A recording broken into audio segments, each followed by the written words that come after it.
What's going on, everyone? My name is Ali, and today we're here with Joshua Fagan. Thank you so much for having me over. Oh my gosh, it's a pleasure having you over. My humble abode. Um, but the fans have been asking for a while to Get to know get you. to know Who me. is the Joshua Fagan? Yes, Mr. Quiet. Don't talk too much. Say to himself. This is it's very different for me, absolutely, because I'm a big introvert. Don't really chat much like that.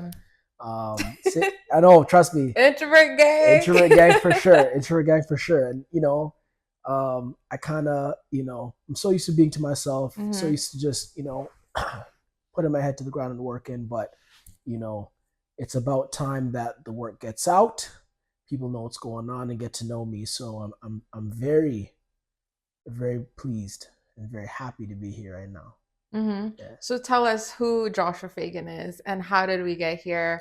What is the origin story? Oh man. Okay. So basically, um, I graduated from radio and television arts at Ryerson University in Toronto. And while I was working, while I was in school, hmm I was working, but while I was in school, hmm we had Bell Media come in one day and they said, you know, if you guys have any projects or television shows, movies hmm you guys ever want to pitch, like now's your chance. We're here.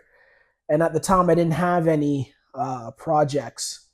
Like I was just in You're school. just a baby. Yeah, just a baby, just in school. I actually didn't even go to school to write. I actually went to school to be in front of the camera. I wanted to be an actor. I was an actor, but I didn't have any projects. hmm And then I ended up deciding to write hmm when acting didn't really go my way. hmm And ever since then, uh, now 2024, hmm um, I've been acting. Well, sorry, screenwriting.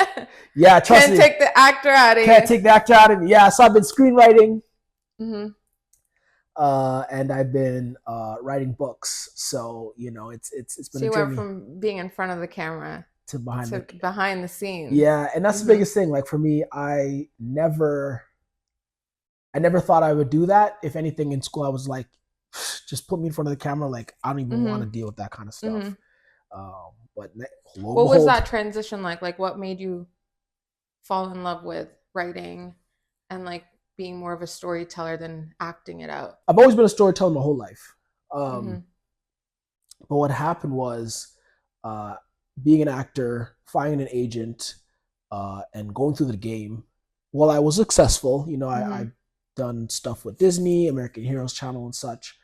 What had happened, unfortunately, was I wasn't as successful as I thought it'd be. I did a lot of auditions, didn't really get many callbacks, and again, my dream of being an actor, being in Hollywood, was kind of just like it wasn't up to me. It was all up to. It's never up to you. It's never up to you.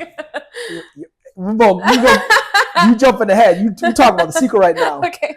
Um, but basically, for me, I really realized that it wasn't up to you, and your destiny is in the hands of a producer giving you the chance, and hmm it's based on your look. It's hmm less based on things that you can control. And hmm I figured, hey, if I really want to get into Hollywood, I really want to be an actor, I really want to hmm make my mark in the industry, is I have to take control. hmm And that's where I was like, I'll make the product, I'll make the movies, I'll make the hmm blockbusters and hmm break in, and then cast myself hmm and make the mark. So basically, writing my own ticket is what I say. So Mm. that's where I began writing movies, and then ultimately writing the book that I published recently, Misdial. So Yes, let's get into that. Here she is, yes, all yes, in its glory, yes, Misdial by Joshua Fagan. How does absolutely. it feel seeing your book come to life, As a published, holding it in your hands, mm, and so for me, to be very frank, um, I'm very industrial. I like to work hard. I just focus on the job and the objective. So for me, well, yes, this is an accomplishment, and I'm very proud and I'm very excited for people to read it.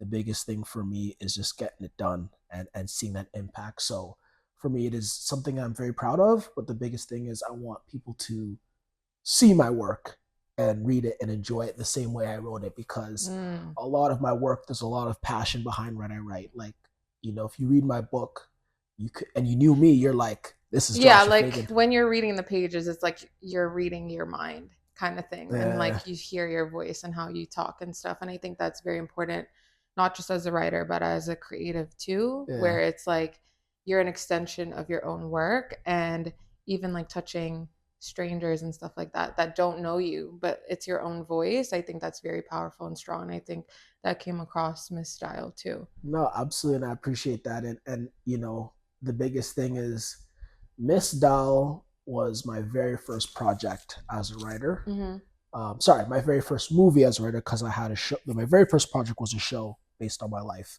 called King of the Burbs, and that's basically what got my career started. Mm-hmm. Because I wrote that story, and I had in the backburner, like as I mentioned before, about or not sure if it was in this take that we talked about, um, uh, whatever it was, but King of the Birds was my first project that I wrote as a writer, and essentially, I submitted that to different. Uh, what was it? My mind blanking out here. It's been a long day. I should It's have had another okay. cup of coffee back at breakfast, but um, awards basically won a lot of Okay, we'll get the awards. intern to make us some coffee. Yeah, you know what it is. But yeah, I won a lot of awards and basically kind of solidified Yes. me Yes. as a talented writer. Mm-hmm. So from there, I wrote Misdial, which was basically about a phone that can call back in time, Mm-hmm. because I had a dream one night where my ex girlfriend was calling me, and I was just like, "What's going on? Like, what? Like?" And she's talking to me as if we're still dating. And I'm like, we're not dating right now. And I woke up and I realized that she was calling me from the past. And that's kind of what led me to get this idea. And I just wrote it on a page, and Wow. just scene after scene, and here we are now, right? Mm-hmm. And yeah, that's kind of how Misdial came to be. And, Mm-hmm.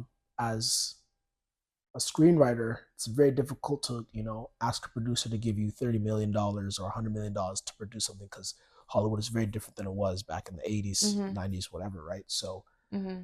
got a lot of rejections. Again, won awards, Mm-hmm. right?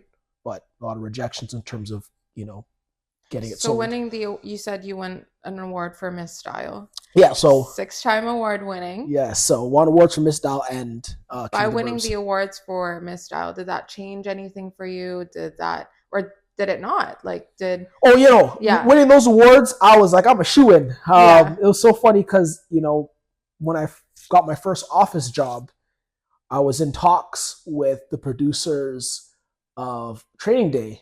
They were reading my work, and I was like, Mm-hmm. missed all 6 awards. They're talking to me. This is a shoe in, and Mm-hmm. they're taking me through the work orientation. I'm like, I'm gonna be gone in 2 weeks. They're gonna buy me, and lo and behold, years later, right? I wrote Misdial in 2018. We're in 2024. 6 years later, It's a process. it's a process, right? But script after script. Again, I didn't stop writing after Misdial. I wrote more stories. Ended up connecting those stories to Misdial, so it's a whole Mm-hmm. franchise, This whole whole universe. universe, Uh-huh. and basically, rejection after rejection. It was just like, you know what? I think the game now is I need to build the audience, right? Because before I was asking for Hollywood to reach out to me and say, Mm-hmm. hey, here's your script, but Mm-hmm. with Misdial and the game now, it's you have to create your own audience. You have to put your work out there. People have to want to see that, Mm-hmm. build a following and pretty much bring it to life. So Mm-hmm. that's kind of the road I went, and that's why I turned the screenplay into a novel. Mm-hmm. So And talk to us a little bit more about that process. Any challenges that you went through from, obviously, like a screenplay is yeah, so much more different and yes, a no, absolutely. And it's so interesting because literally, like, it's very different because screenwriting is about uh, directing the actors. yeah, like it's And more so, it's you're writing it for people to visually see your right, story. right, So it's about show, don't tell. right. That's what my brother, he is my mentor, and he always said, show, don't tell, right? But then when you're writing a novel, you can't see it, you're reading it. So Mm-hmm. it's about tell, don't show because you can't see It's a it. So completely like yes, 180, so which I is had to change interesting. my framework Yeah. uh, in terms of my writing style and being like, yo, I have to talk about what the temperature is like. I have to talk about the feeling of a dial on the thermostat. I have to talk about all these details. Whereas when writing a screenplay, you're not talking about those things, Mm-hmm. but you're making sure that the visuals show all these things. Mm-hmm. How this person is feeling, it's Mm-hmm. on their face. Mm-hmm. Not me saying this Mm-hmm. person was angry Mm-hmm. and furious and his fingers were Mm-hmm. trembling as Mm-hmm. he was screaming. You know what I Mm-hmm. mean? So it was definitely a challenge in that For sense. sure. But I relished in the challenge like anything. And As you do.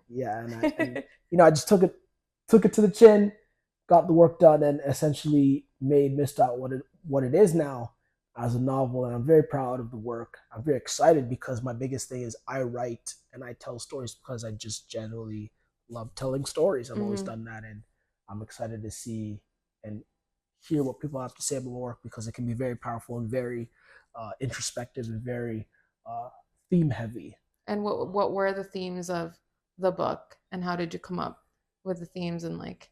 So for Misdial, the themes for Misdial is primarily talking about choices and desires, kind Mm, of. okay. Because again, it's about a phone that can call back in time, and the main character picks up the phone. He's a hardworking person, HVAC guy, doesn't make tremendous money or that great money. He's living in LA as well, expensive city, and he wants more. He wants he on a regular basis serves these Beverly Hills houses. Um, you know, as an HVAC tech, so he aspires to be there someday. And with this phone that can call back in time, he's able to phone back in and basically make money off the stock market and the lottery and such. So he finally gets that dream, and again, his desire is strictly to again self benefit with this phone. But then you Mm-hmm. have the person who created the phone, Monty. He essentially created the phone to basically call back in time and use the discoveries of the present day and transfer that Mm-hmm. knowledge back in time and basically advance technology and Mm-hmm. again for the good of mankind. So and obviously do great things. So it's a very altruistic um, desire and motivation for him to make that phone. But Monty dies because his brother, who wants to use the phone for his own personal gain and basically take over the business Mm-hmm. world and take over the world basically become powerful. They don't see eye to eye, and again, in the pursuit of the phone, he ends up dying. And Monty's daughter essentially is aware about this phone, and then years later, when the phone turns up, Calvin, the main character, when he gets this phone, um, the three of them are basically on the hunt for this phone because Calvin has it. Robert, the brother, is after it now Mm-hmm. because now it's come back up, and Mia, Monty's daughter, uh, wants to basically get the phone back to maybe even bring back her parents, right? Mm-hmm. So it's definitely a battle of again desire Desires, yeah. and power and such. So it's to be honest with you, Miss Doll is not as theme heavy as the sequels and prequels Mm-hmm. because of the fact that again I just wrote that story because I thought it's really cool to have a phone that can call back in time. Mm-hmm. And what would you do with that phone? I was gonna ask you if you had your own Misdial phone, What would I what do? would you do I'd with do what it? Calvin did. So I guess I guess some money, right? So and that's the biggest thing. I just was having fun with that project, like I do with all mine. But Right. that project, especially being my first movie, Mm-hmm. I was definitely just having fun with it, and a lot of work, rewrites, and editing was done after working with my brother, again, my mentor. Shout out to your brother. Shout out to James, bro. Shout out to James. That's the guy, bro. That's the guy, yo. That's the guy. Sorry. I love my brother to death, and I wouldn't be here without him. So Oh.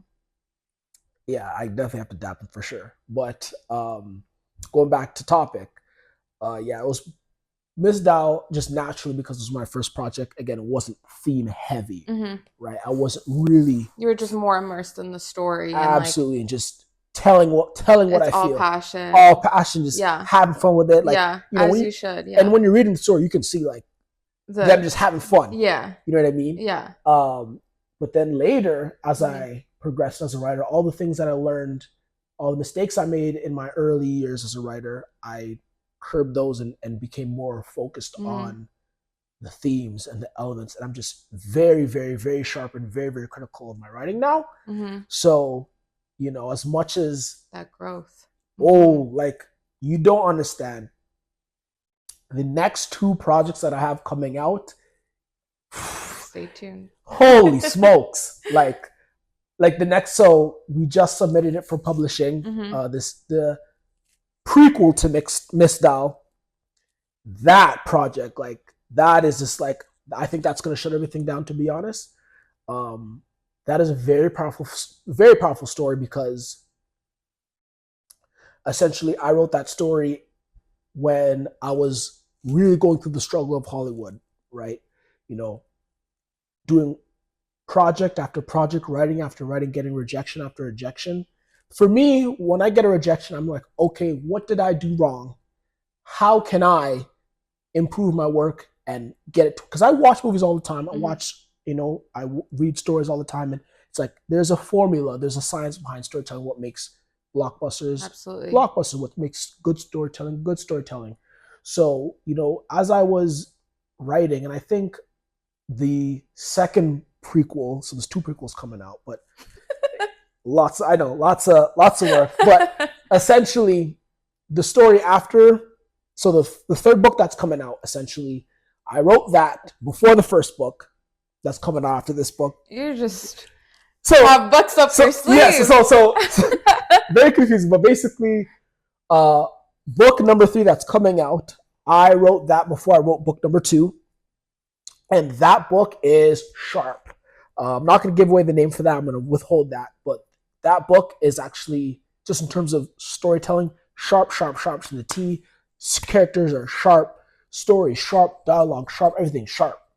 And I basically submitted that, and I still got rejected. And I was like, wow, like this, like, how did this happen, right? Like, all the errors I made in my last projects, because I wrote several projects before that, I curbed them all.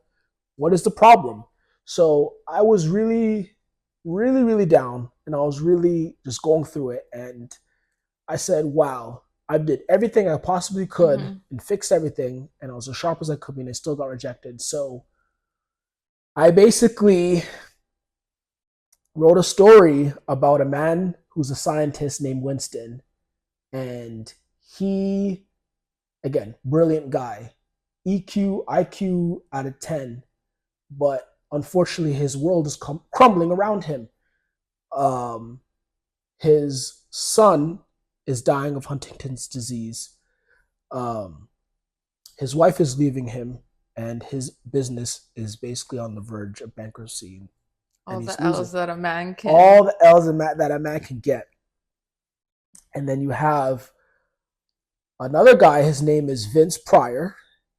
He is a world class boxer, undefeated, $500 million, if not more, living the greatest life ever. How? Because he can see 15 minutes ahead in time. Wow. So again, if you can see 15 minutes ahead in time, you become a boxer because you can see the punches Mm-hmm. coming, right? And essentially, what happens is, so you have one guy with gift who's failing, and one guy with merit. Sorry, one guy with merit who's failing, and one guy Mm-hmm. with gift who's got everything. Yep. So essentially, what happens is the dying son, Winston's dying son, uh, Make a Wish Foundation. Mm-hmm. He basically makes a wish and said, "I'd like to see my favorite boxer, Vince Pryor, come to see me." Mm-hmm. And essentially, what happens is, on the day he's supposed to see, on the day Vince is supposed to see Malachi, Winston's son, uh, he decides not to. He decides to go on a date with some actress, beautiful actress, whatnot. And Malachi dies that night. So Winston, whole world crushing, and his son dies on his deathbed and doesn't even get his wish. He starts to, he's a little angry. He starts to get a little curious about Mm-hmm. Vince, and discovers Vince's power. So angry, envious, bitter, he essentially kidnaps Vince's daughter, in retaliation, and says, "I know you have your gift. I know you think you're all that, but I'm gonna take your daughter from you, and you're not gonna find her regardless of your power. And I'm gonna outsmart you and Wow. outsmart your gift. And essentially, Basically his worst nightmare, giving it yes, to him. Mm-hmm. yes. So basically, that's just a whole battle of how do you beat a guy who can see 50 minutes ahead in time. And I basically wrote that story. And again, I wrote that with the pain in my heart of, just doing everything you Just possibly going can, through it. just going through it, doing everything Yeah. you possibly can and not getting the results, Mm-hmm. and being as calculated as possible and still not getting it. And Mm-hmm. then, you have other people who just have better fortune. So that story is just super excited about that one that's coming out 2025. It's already in the draft of publishing. Mm-hmm. So I'm Wow. excited. Yeah, it's yeah. I won't say too much, but that's basically what the story is about. Uh-huh. And it's a battle of, again, merit versus gift. Right. So yeah, that's You where. you really like your Oh yeah, time traveling, time references. yeah. Okay, so so again, like I said, I'm a big time travel person, and just naturally I wrote these different uh stories. And again, they're not all time travel, but oftentimes it ended up being time related. Mm-hmm. A So I phone that kind of can call just, back in time. A yeah, guy that can see 15 minutes. yeah. So I kind of just blended them all into one little universe, and they all Mm-hmm. interact with each other at some point. By the way, all these stories are written, as I mentioned, I've been writing for over 6 years now. So all that's all in one story. All these books are coming out, Mm-hmm. and the stories just get better and better. And yeah, that's No, kind I'm of. very excited. I'm excited to see your next project. No, I And appreciate that. do you have any advice that would either give to your younger self or like writers out there that are just doing their thing? So I guess it's been a long ride, and it's been a long ride. Um, but if I had to say, you need three things. It doesn't mean if you're writing, just anything. Mm-hmm. Three things. You need to be passionate, because at the end of the day, Absolutely. if you don't have passion, any sort of trial or obstacle that you run into, you're going to you're going to fail, Mm-hmm. or you're going to quit. You're going to quit, and You lose that driving factor. you lose that driving Mm-hmm. factor. Right? You're going to have a lot of trials, a lot of obstacles, and you have the passion to get through it. The second thing is you need to be humble. One of the biggest, yes, you need to be humble. One of the biggest things is, every day, I'm quiet for a reason. I love to listen, I love to learn. So the biggest thing is you want to be able to listen to criticism and learn and grow and be better, right? My brother would literally take my stuff and say, "This is garbage." And I will have to hug that and be better. And my stories reflect that. As you guys read, you're going to see the improvement in storytelling. Mm-hmm. And then lastly, you need to be crazy. Okay? You need to be crazy. Like In a good way. like, yes, yes, absolutely in a good way. But there's going to be times it's like the people are going to look at you like, what is wrong with this guy? Like, you know what I mean? Like, how does this person do all these things? How's this person so disciplined, regimented, on top of it? And again, discipline is big. You like some of the most successful people, something's going on in their head because they're just so focused, so passionate It's about. that genius in It's them. it's just Mm-hmm. it's just again, you're crazy. Like, Yeah. you're just crazy. You're mad in love with what you do and what needs to get done, Mm-hmm. and you don't let anything stop you. So those are the three things: passion, humbleness, and craziness. So yeah. That's a good recipe to have. Oh, most definitely, most definitely. Yeah, and I'm crying for a reason, because if I talk, I'm gonna say craziness. So I just kind of stay in my corner. So So you seem to be talking about your brother a lot.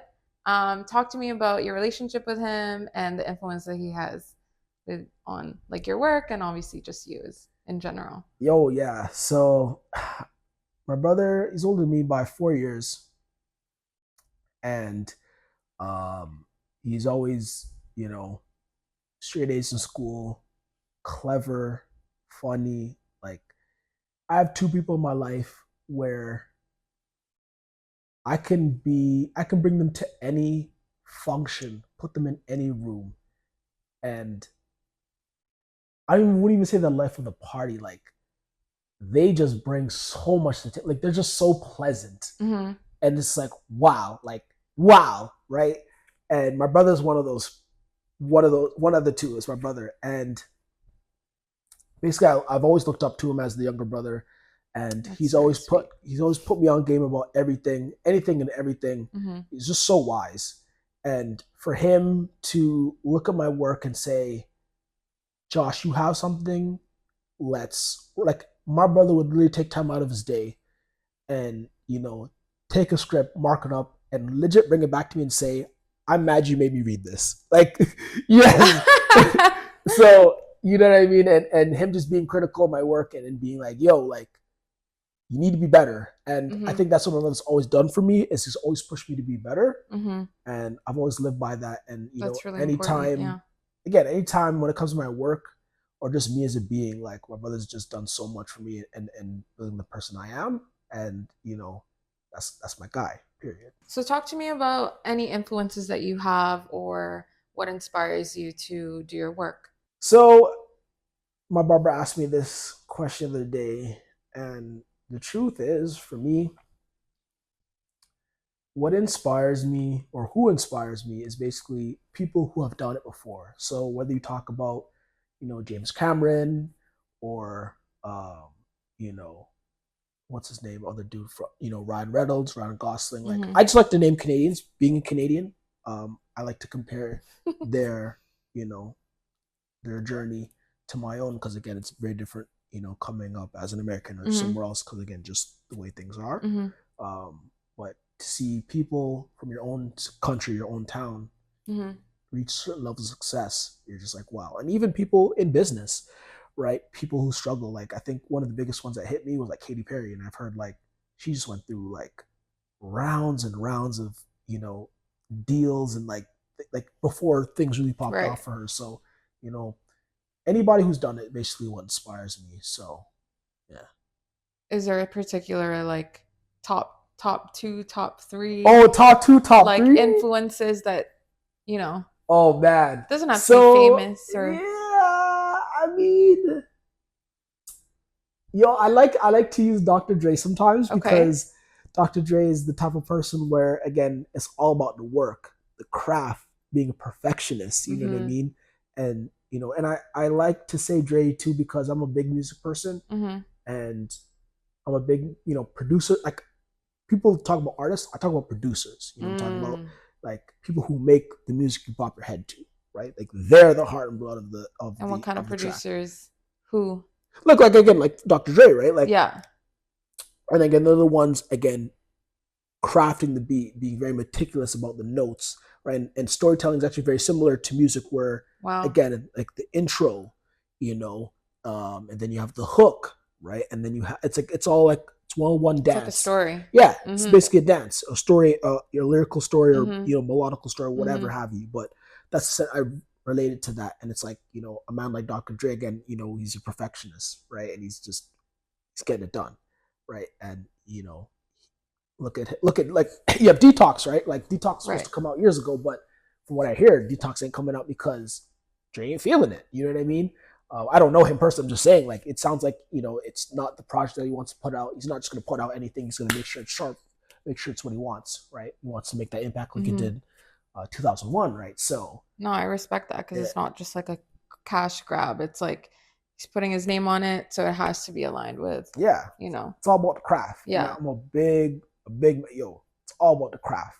Mm-hmm. Money's cool, but like it's all about the craft, and I really want to make an impact on my work. So Very nice. yeah, And as you should. yeah. And you mentioned that you have to be crazy in the advices that you would give somebody. Can you talk about how you are crazy? Oh me? Oh, like so. For lack of a better word. Yeah, like so. Man's who know me, like I said, I'm very quiet, very introverted. I'm a homebody. And I stay to myself and I just get the job done. Like, you know what I mean? I don't like to talk. I don't like to run my mouth. Like, just this right now is not like me. Like, Really? I just like getting it done. He's a natural, y'all. Yeah, I just like just getting it done. So for me, until my work is on screen and you guys get to see it, like I'm gonna stay at home, head down, producing um, content, writing, And getting that's things done. your like kind of like your regimen kind of Oh thing yeah, when it just comes get it to done. And granted, I do need balance. I recommend balance to everybody. Again, it's I won't recommend this kind of lifestyle. Like it's just I don't like to be honest with you, like this is not it is very fun, but for your average person, you have to want it. You have to want it, you have to thoroughly enjoy it. And I thoroughly enjoy working and being productive and Mm-hmm. being industrious. So, I remember was watching a video on Elon Musk, and he said, I wouldn't wish this life on anybody. Because again, like it sounds like, and we know him, he's just getting it done. It's just getting done the whole time. Mm-hmm. So yeah, it's getting it done. That's how my crazy is getting it done. So Have you always been this way, or was there a pivotal moment in your oh, life that kind of so uh, ignited that? so I haven't always been this way. I've always Really? been very, I've always been very passionate. I've always been very passionate. But when I learned that A, you only have one life to live, Mm, and B, you have to be very focused to achieve, mm-hmm. and you have to be a master and compete amongst other people who are doing the Mm-hmm. same thing. I'm a very serious person in that sense. So once I learned about what I wanted to do for a living, Mm-hmm. what did I want to do day to day, I just took it seriously, right? Like the whole mama mentality. Like you're in the gym all day, every day, hooping until the playoffs, right? So, yeah, I wasn't always like that. I always been passionate, but once I figured out, in at the end of high school, university era, that I wanted to, dip my foot in Hollywood and make my mark, Mm-hmm. that's when I was just getting it done. So, Absolutely. yeah. And I feel like that's very much needed Oh, to get to where you need to be. oh yeah, yeah. Again, like And yeah, and like speaking of, where do you see not just Misdial, but your brand, Josh Fagan, and like where you want to take it in the future? no Like, more. what do you see? Oh, again, the biggest thing is I want to be in a position where I can tell my stories how I Right. want to tell them. Like I said, like Prior, which is Vince Pryor, the 50 Minutes Ahead story. That's what's Mm-hmm. called Prior. Um, like that's a story that I really want people to read and resonate with. And again, just forget the theme, like the events that happen in the story. Like it is Mm-hmm. just that story is just it's so good. And I'm excited for you guys to see it because I'm this is excited. it's not just my heart being poured on the page, but it's my heart plus all the skill that I learned as I was writing. And it's like, yo, Yeah. you guys need to read this. So, I'm definitely excited about that. So, and yeah. 2025. 2020 prior to 2025, look out. So, Okay. Well, I appreciate you sitting down, taking time out of your day and talking to me, talking to the people, opening up a little bit of yourself and your projects and letting us in a little bit. And yeah, I appreciate it and good all the best to everything that you have lined up for the future. I appreciate it. And again, hopefully I can be back on with you in the future because, yeah, look forward to More this to chat again. about. Oh, yeah. A lot more to chat about, So, appreciate you.